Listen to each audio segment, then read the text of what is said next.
عن صفوان بن امیہ ان النبی صلی اللہ علیہ وسلم استعار منه دروعا یوم حنین فقال غصبا یا محمد قال بل عاریۃ مضمونۃ.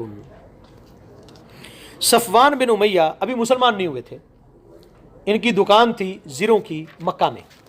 تو جب نبی صلی اللہ علیہ وسلم جس دن مکہ آپ نے فتح کیا اور اس کے بعد آپ لشکر لے کے آگے حنین کی طرف چلے، تو اس وقت چونکہ لوگ زیادہ شامل ہو گئے نبی صلی اللہ علیہ وسلم کے لشکر میں. جب زیادہ شامل ہوئے تو اب نبی صلی اللہ علیہ وسلم کو ہتھیاروں کی ضرورت تھی. تو آپ نے صفوان بن امیہ سے کہا جو بعد میں مسلمان ہوئے کہ اتنی زریں دے دو. تو اس نے کہا جی آپ یعنی کہ میری زریں غصب کرنا چاہتے ہیں، یعنی قبضہ کرنا چاہتے ہیں. کیونکہ عام طور پہ اس وقت ایسا ہی ہوتا تھا کہ جو فاتح کوئی علاقہ فتح کرتا تھا اور اس میں سے پھر اپنی مرضی کا جو سامان چاہتا تھا لوٹ لیتا تھا، غصب کر لیتا تھا، لوگوں سے مال، لوگوں کے زیورات، لوگوں کے مال، بھیڑ بکریاں، اونٹ، جس پر چاہتا تھا وہ قبضہ کر لیتا تھا.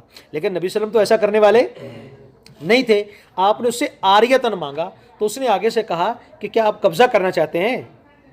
آپ نے فرمایا نہیں بھائی، قبضہ نہیں کرنا چاہتا، بلکہ عاریتن لے رہا ہوں، ضمانت کے ساتھ دے رہا ہوں کہ یہ چیزیں آپ کو جنگ کے بعد واپس کر دی جائیں گی.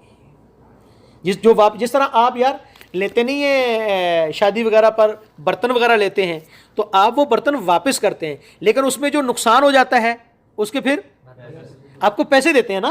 تو یہی چیز ہے کہ ہم زریں آپ سے لیں گے، اگر نقصان ہو گیا تو آپ کو پیسے دے دیں گے، اور جو صحیح سلامت واپس آ جائیں گی وہ آپ کو واپس کر دی جائیں گی.